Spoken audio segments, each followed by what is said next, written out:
다 함께 기도하심으로 6월 17일 월요일 매일 예배 시작하겠습니다.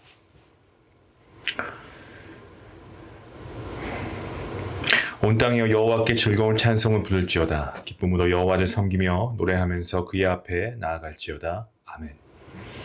지금도 살아계셔서 우리 가운데 역사하시는 하나님 아버지, 오늘도 귀한 날 우리에게 허락하여 주시고 하나님께 찬양과 기도로 예배할 수 있는 귀한 매일 예배 우리에게 허락하여 주시니 감사합니다.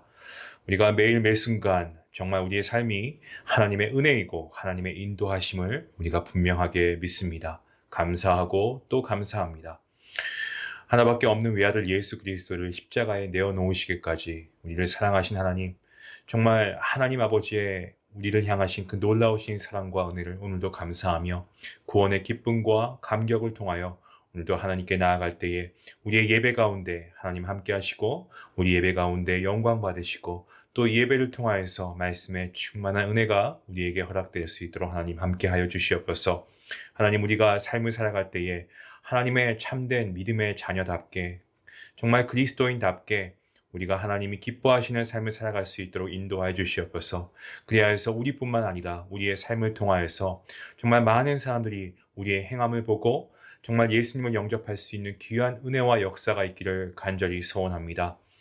하나님, 사랑하는 성도인들의 삶을 주님 아버지께 올려드립니다. 세상 가운데 우리가 성도로 살아가기 위해서 몸부림치고 애쓰는 주의 백성들 가운데 하나님께서 위로하여 주시고 새 힘을 더하여 주시옵소서. 정말 그리스도의 향기로 살기를 소망하며 거칠고 힘든 세상 가운데 정말 죄와 구별되기를 힘쓰며 살아온 성도들 있습니다. 하나님의 위로가 필요합니다. 하나님의 은혜가 필요하고 하나님의 평강과 축복이 필요합니다. 하나님, 오늘 예배를 통하여서 지친 영혼이 있다면 다시금 소생케 허락하여 주시옵시고 상한 심령과 목마른 영혼들이 정말 체험을 받는 귀한 은혜의 시간 될 수 있도록 인도하여 주시옵소서. 아버지, 많은 분들이 감기로 인하여서 또 힘들어하는 가운데 있습니다. 또 질병으로 인하여서 몸의 육신의 연약함을 인하여서 또 수술 후에 회복하는 가운데 아버지 어려운 시간을 통과하는 분들이 계십니다. 하나님께서 기억하여 주시고 하나님의 아들과 딸들 가운데 하나님께서 육신의 아버지 회복뿐만이 아니라 마음의 평강과 기쁨도 주님께서 넘치도록 허락하여 주시옵소서. 모든 예배 가운데 하나님 함께 하시고 영광 받으시길 간절히 바라오며 이 모든 말씀 예수님의 이름으로 기도하옵나이다. 아멘. 찬송가 265장 함께 하시겠습니다.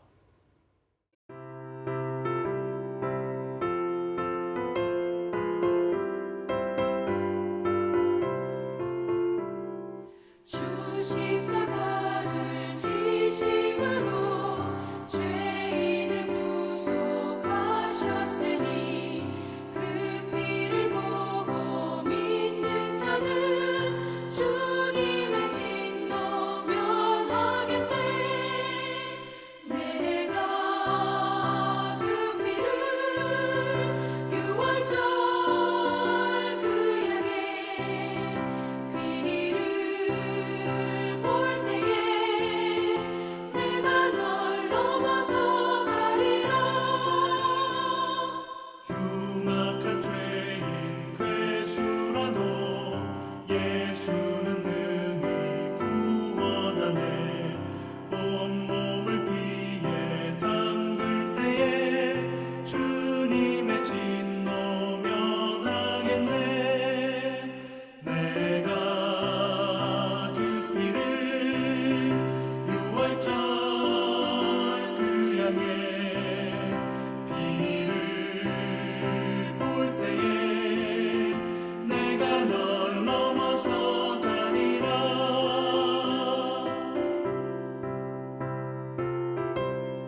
오늘 하나님 주시는 말씀은 구약 성경 오바댜입니다. 1장 1절부터 14절까지의 말씀. 우리 함께 말씀을 읽도록 하겠습니다. 오바댜의 묵시다. 주 여호와께서 에돔에 대하여 이와 같이 말씀하시니라. 우리가 여호와께로 말미암아 소식을 들었나니 곧 사자들 나라 가운데서 보내심을 받고 이르기를 너희는 일어날지어다. 우리가 일어나서 그와 싸우자 하는 것이니라. 보라, 내가 너를 나라들 가운데 매우 작게 하였으므로 내가 크게 멸시를 받느니라. 너의 마음이 교만하여 너를 속였도다. 바위 틈에 거주하며 높은 곳에 사는 자여, 내가 마음에 이르기를 누가 능히 나를 땅에 끌어내리겠느냐 하니, 내가 독수리처럼 높이 오르며 별 사이에 깃들일지라도 내가 거기에서 너를 끌어내니라. 여호와의 말씀이니라. 혹시 도둑이 내게 이르게 되었으며 강도가 밤중에 내게 이르게 되었을지라도 만족할 만큼 훔치면 그치지 아니하였겠느냐. 혹시 포도를 따는 자가 내게 이르게 되었을지라도 그것을 얼마쯤 남기지 아니하였겠느냐. 내가 어찌 그리 망하였는고. 에서가 어찌 그리 수탈되었으며 그 감춘 보물이 어찌 그리 빼앗겼는고.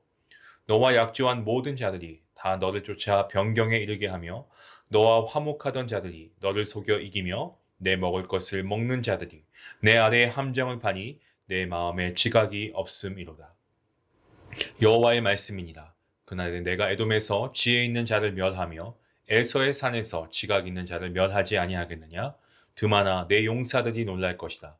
이로 말미암아 에서의 산에 있는 사람은 다 죽임을 당하여 멸절되리라.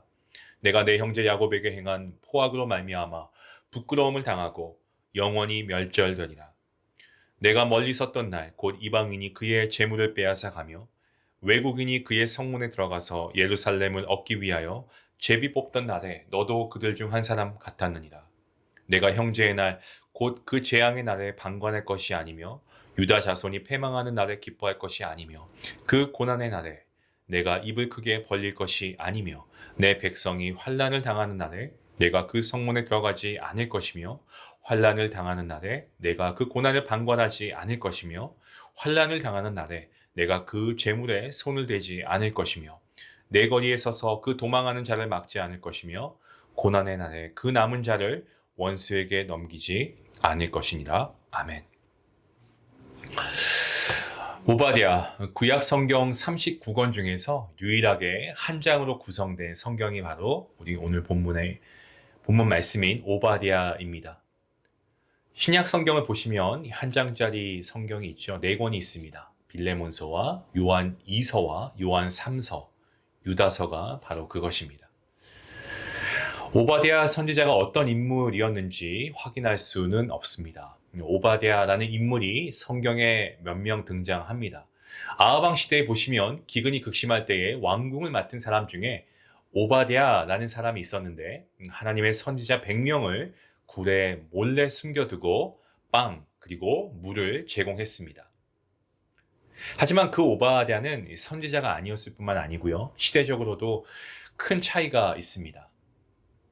요시야 왕 때 성전 수리에 동참했던 인물 중에 오바댜가 있었고 또 바벨론 포로에서 돌아온 사람들 중에도 오바댜라는 인물이 있었습니다마는 역시 선지자는 아니었습니다. 여러분이 오바댜의 뜻이 있습니다. 그것은 바로 여호와의 종이라고 하는 것입니다. 또한 이 이름은 예배하다, 경배하다라고 하는 이 에베드라고 하는 이 동사에서 왔습니다. 때문에 여호와를 예배하는 사람, 여호와를 경배하는 사람이라는 뜻도 가지고 있습니다.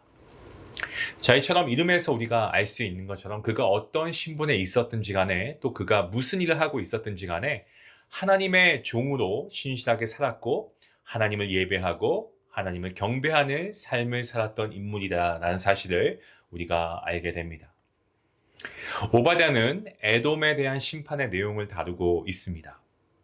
그런데 본문 1절부터 이 9절까지의 말씀을 보시면 에돔에게 심판이 내려질 것을 경고하고 있는 말씀의 내용을 담고 있습니다. 본문 1절 말씀에 이렇게 시작하고 있습니다. 오바댜의 묵시다. 주 여호와께서 에돔에 대하여 이와 같이 말씀하시니라. 우리가 여호와께로 말미암아 소식을 들었나니.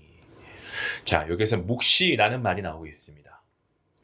묵시라는 말은 조금 생소할 수 있는데요. 이것을 풀이하면은 그 의미가 뭐 계시, 말씀, 혹은 약속이라는 뜻을 가지고 있습니다. 묵시가 그렇다라는 말씀입니다.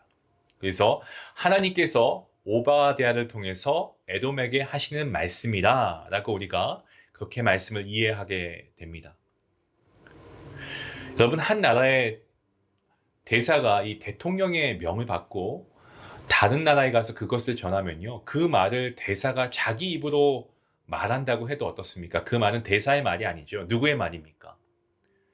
네, 대통령의 말입니다. 마찬가지로 이 선지자가 전하는 말씀도 동일합니다. 선지자의 말은요, 그 선지자의 말이 아니고 곧 하나님의 말씀이 되는 것입니다. 선지자가 목이 터져라 외치면 그것은 하나님의 마음이 터지는 거죠. 또 선지자가 눈물로 정말 호소하면 그것은 곧 하나님의 눈물의 호소가 됩니다. 본문 1절과 2절 말씀을 보시면 하나님께서 여러 민족에게 천사를 보내셔서 말씀하시기를, 사자를 보내서 말씀하시기를 일어나서 에돔을 쳐부수러 가자라고 말씀하십니다. 그 결과 어떻게 됩니까? 에돔은 아주 보잘것없게 될 것이고 굉장히 경멸당하게 될 것이다 라고 말씀하십니다. 에돔이 그렇게 되는 이유가 있습니다. 그것은 바로 하나님께서 개입하셨기 때문이라고 합니다.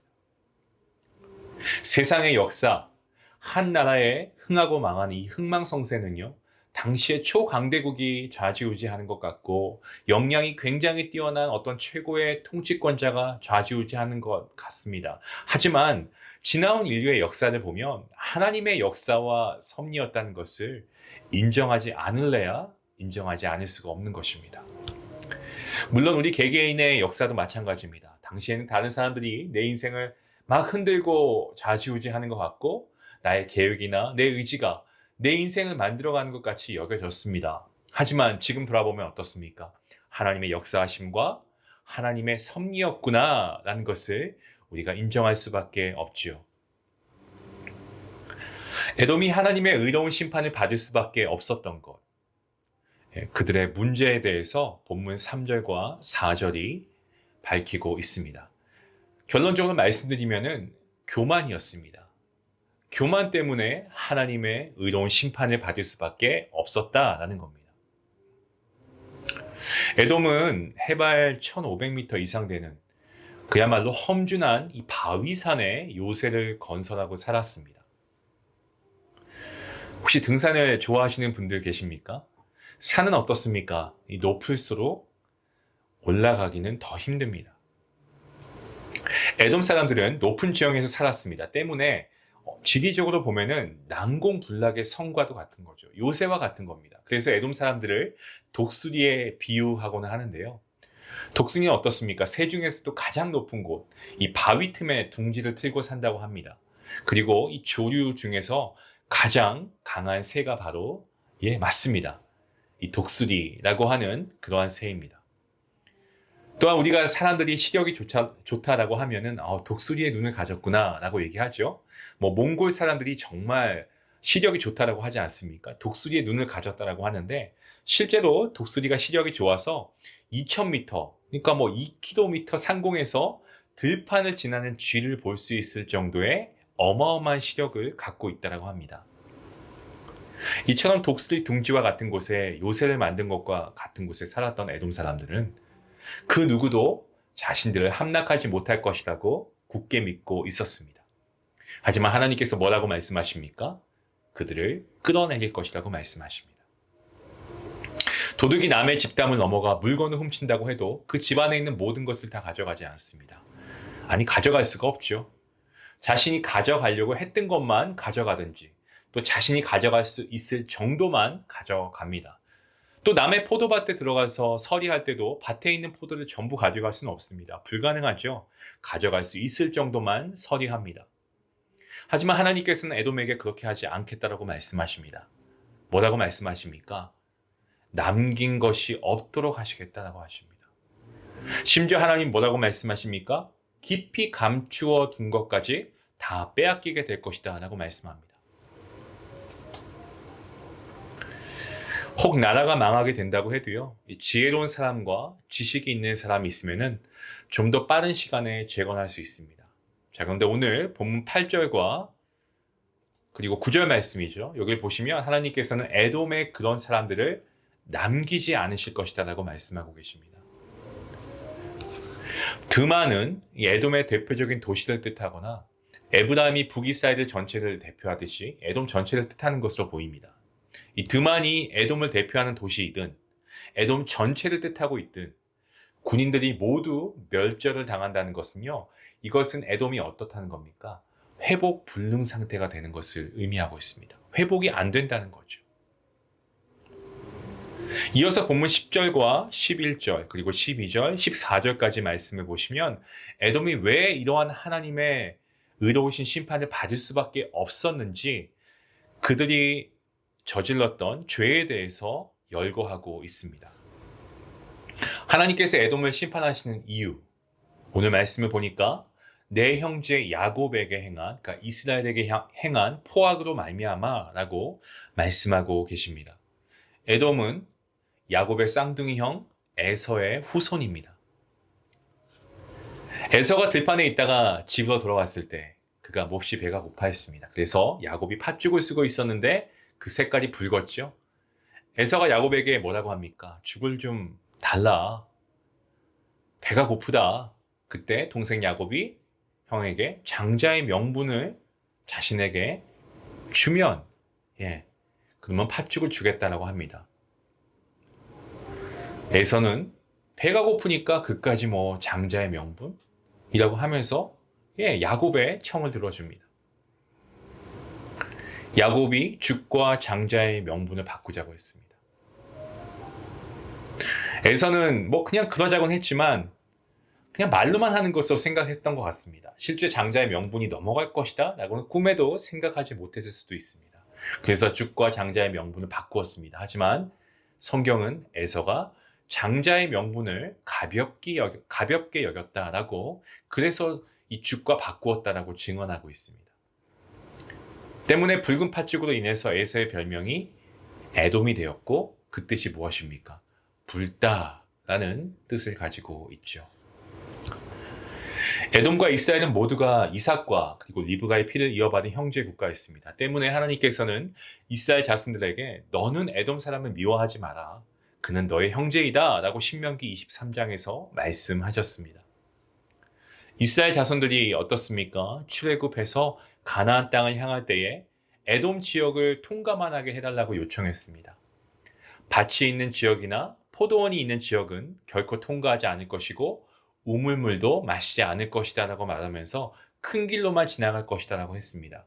하지만 에돔의 대답은 아니야, 노였습니다. 그럼에도 지나가겠다고 하면 무력으로 응징하겠다고 했습니다. 이스라엘 자손들은 발길을 돌릴 수밖에 없었고요. 그 이후에 이 두 민족은 오랜 기간 동안 적대국이 되어버렸습니다. 본문 11절 말씀을 보시면 멀리 섰던 날이라는 표현이 나오고 있습니다. 이 문자적인 뜻은요, 멀리 섰던 날보다는 이 반대편에 섰던 날이 더 가까운 그런 의미로 해석으로 볼 수 있습니다. 다시 말씀드리면 에돔은요, BC 한 580년경에 예루살렘이 멸망하던 날에 이 바벨로니아 편에 서서 함께 약탈을 자행했습니다. 그들은 바벨로니아 군대와 서로 지역을 나누어서 약탈했습니다. 본문 12절 말씀을 보시면 문장이 현재 부정형으로 되어 있는데요. 사실 읽을 때는 과거 긍정형으로 읽어야 합니다. 그러니까 이렇게 되는 거죠. 내가 형제의 날, 곧 그 재앙의 날에 방관했으며 유다 자손이 패망하는 날에 기뻐했으며 그 고난의 날에 내가 입을 크게 벌렸으며, 이렇게 읽어야 한다는 겁니다. 과거 긍정형의 일을 현재 부정형으로 표현하는 것은요, 과거의 사실을 더 어떻게 하기 위한 겁니까? 생생하게 묘사하는 겁니다. 특히 입을 크게 벌렸다라는 이것은 예루살렘의 멸망을 그만큼 통쾌하게 여겼다는 겁니다. 세상 말로 이거 아니겠어요? 누가 잘못되는 거 보면은 막 손가락질하면서 비웃으면서 아유 고소하다, 쌤통이다, 이런 말들을 하면서 비웃었다는 겁니다. 본문 13절과 14절 말씀도 마찬가지로 읽을 때는요, 현재 부정형으로 되어 있지만 과거 긍정형으로 읽어야 합니다. 에돔은 예루살렘에 침략을 당할 때 들어가지 말아야 할 성문으로 들어갔고요. 고난을 덜어주지 않고 방관했고, 손대지 말아야 할 재물에 손을 댔고, 심지어 도망가는 사람을 도와주지는 못할 망정 막아서 도망가지 못하게 했고, 더 나아가서 이 원수, 이 바벨로니아에게 넘겨주는 그러한 만행을 저지르기까지 했습니다. 에돔의 이런 만행을 하나님께서는 결코 그냥 모른 채 하지 않으셨습니다. 하나님께서 유다 백성들이 우상 숭배하며 불순종할 때에 이 바벨로니아를 통해서 징계하셨습니다마는, 그렇다고 다른 나라 사람들이 자기 백성을 함부로 대하는 것을 방관하지 않으셨다라는 겁니다. 내일 저희가 보게 될 본문의 마지막 절 말씀, 이렇게 막이 내리고 있습니다. 구원받은 자들이 시온산에 올라와서 에서의 산을 심판하리니 나라가 여호와께 속하리라. 여러분, 이 한 장에 나오는 이 오바댜 1장에 나오는 그 결론은 바로 이것입니다. 오바댜의 결론입니다. 스스로 난공불락이라고 생각했던, 착각했던, 교만했던 이 에서의 산 에돔은 심판을 당하게 될 것이고, 세상의 모든 나라가 하나님께 속해 있다라는 것을 천명하고 있는 말씀입니다. 하나님께서 에돔을 심판하시는 이유는 하나님께서 사랑하시는 이스라엘에 대한 박해였습니다. 에돔의 조상인 에서와 또한 이스라엘의 조상인 야곱은요, 형제였습니다. 형제 이상이죠. 쌍둥이였습니다. 오늘의 말씀을 우리에게 한번 적용해 보겠습니다. 우리와 가까운 사람, 가족이 될 수도 있고, 친척이 될 수도 있고, 또 교회 믿음의 공동체, 이 교우가 될 수도 있습니다. 이들에게 상처를 주거나 해를 끼치면 그것이 징계의 이유가 될 수도 있다는 거죠. 사랑하는 성도 여러분, 우리 그리스도인들은 이 땅에서 자유인으로 살아갑니다. 우리는 예수님의 십자가의 보혈에 공로를 힘입어서 하나님의 은혜로 구원받았습니다. 죄로부터 자유했습니다. 하지만 여전히 우리는 어떻습니까? 우리가 그렇다고 해서 우리의 삶이 다른 사람에게 해를 끼친다거나 누구를 짓누르거나 반대로 대가를 지불하면서 자기 십자가를 지는 것인지 우리가 한번 살펴보아야 할 것입니다. 다른 누군가에게 해를 끼치고 짓누르고 있는 삶은요, 당장에 나에게 이익이 있는 것처럼 보일 수도 있습니다만 그것은 결국에 자기 삶을 무너뜨리는 행동입니다. 하지만 대가를 지불하면서 십자가를 지는 삶은 당장에 손해보는 것 같고 뭔가 내 손에서 노하시는 것 같지만 그것이 결국에 다른 사람으로 하여금 살리게 되고 그 사람을 세우게 되는 놀라운 은혜의 계기가 될 수 있다는 거죠. 그와 함께 자기 자신도 살리는 역사가 분명하게 일어날 수 있다는 겁니다. 사랑하는 성도 여러분, 오늘 하루 나와 가까운 사람들을 우리 한번 그 관계를 한번 생각해 보시면서 정말 우리가 필요하다면 이 한 사람을 하나님께 이끌 수만 있다면 이 사람을 복음으로 변화시킬 수 있다면 기꺼이 우리가 대가를 지불하면서 자기의 십자가를 지는 그러한 우리 모두가 되면 좋겠습니다. 이러한 모습으로 살아가는 복된 성도님들 될 수 있기를 주님의 이름으로 간절히 축원합니다. 기도하시겠습니다. 하나님 감사합니다. 아버지, 오늘 우리가 오바댜라고 하는 이 짧은 본문 말씀을 통해서 우리는 너무나 우리 자신을 반성하게 됩니다. 우리는 이렇게 자만하고 교만한 적이 없었냐라고 질문해 보면 절대 그렇지 않습니다. 더 오만방자하였고 더 교만하여서 때론 내가 하나님의 자녀가 아니라 내가 하나님을 움직이려고 하고 내가 하나님께 감히 이런저런 요구를 하면서 핑계를 대면서 하나님을 이용하고 또 아버지 우리가 하나님의 이름을 망령되이 행했던 적이 있음을 다시 한번 고백하며 하나님께 회개하며 나아갑니다. 하나님, 오늘 이 말씀이 우리 스스로에게 주는 경고의 말씀이 되게 하시고 이 시간 남을 돌아보아 각각 나보다 남을 낮게 여길 수 있는 우리의 모습이 될 수 있길 원합니다.